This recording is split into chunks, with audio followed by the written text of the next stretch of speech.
দেখুন, এনসিপি যখন প্রতিষ্ঠিত হয়, এনসিপির প্রতিষ্ঠাকালে ঘোষিত যে লক্ষ্য উদ্দেশ্য ছিল, যে একটা নতুন বন্দোবস্তের রাজনীতি প্রতিষ্ঠা করবে, মধ্যপন্থী একটা রাজনৈতিক দল গড়ে তুলবে এবং একটা অন্তর্ভুক্তিমূলক একটা নাগরিক রাষ্ট্র নির্মাণের ক্ষেত্রে এনসিপি কাজ করবে, দায় ও দরদের সমাজ নির্মাণ করবে।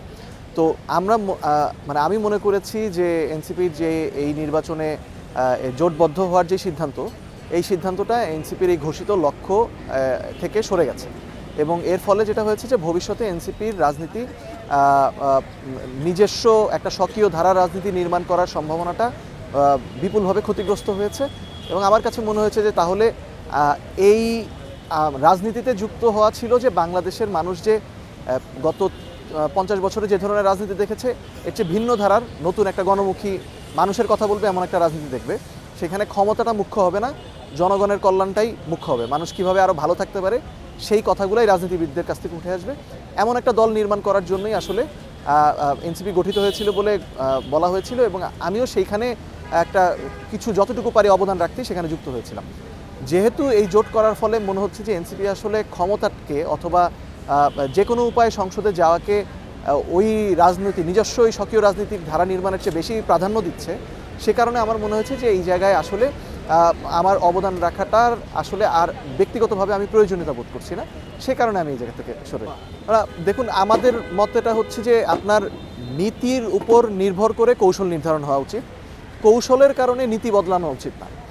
এখন আমরা তো দীর্ঘদিন ধরেই বলে এসেছি যে এনসিপি একটা এককভাবে নির্বাচন করবে, পরবর্তীতে সংস্কার কেন্দ্রিক একটি জোট গঠন করা হলো, তার কিছুদিনের মধ্যে আবার এই একটা জোট গঠন করা হলো। দেখলাম যে ওই জোটের গণতান্ত্রিক সংস্কার জোটের একটি দল আবার এই বিষয়ে তারা কিছু জানেন না বলে অভিযোগ জানালেন।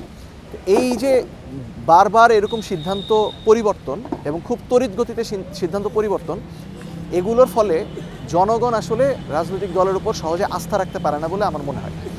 একই সাথে আরেকটা বিষয় গুরুত্বপূর্ণ যে অতীতেও এনসিপির পক্ষ থেকে এরকম কথা বলা হয়েছে, যেটা আমরাও মনে করি যে আমাদের গণঅভ্যুত্থানটা ছিল ফ্যাসিবাদের বিরুদ্ধে।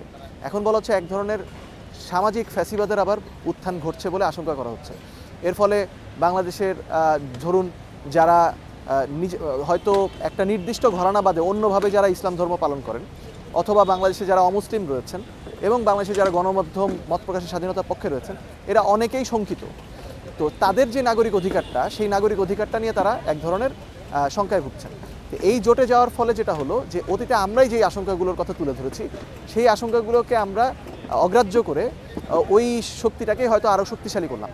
এর ফলে যতটা না আসলে এনসিপি শক্তিশালী হলো এই জোটে যাওয়ার ফলে, তার চেয়ে বেশি বলা যায় জামায়াতে ইসলামীকে জুলাই গণঅভ্যুত্থানের এক ধরনের ক্রেডিট আরও বেশি নেওয়ার সুযোগ করে দেওয়া হলো। কিন্তু যেখানে জুলাই গণঅভ্যুত্থান ছিল একটা আপামর জনসাধারণের একটা অভ্যুত্থান, যেখানে সকল দলও ছিল, সেখানে জামায়াত বিএনপি সবাই ছিল, কিন্তু সাধারণ মানুষ তার এজেন্সিটা এনসিপির মাধ্যমে ফিল করতো। এখন যেটা অনেকেই ফিল করছে না বলে আমাদের কাছে মনে হয়েছে, যে কারণেই এটাও একটা কারণ হিসেবে ভূমিকা রেখেছে।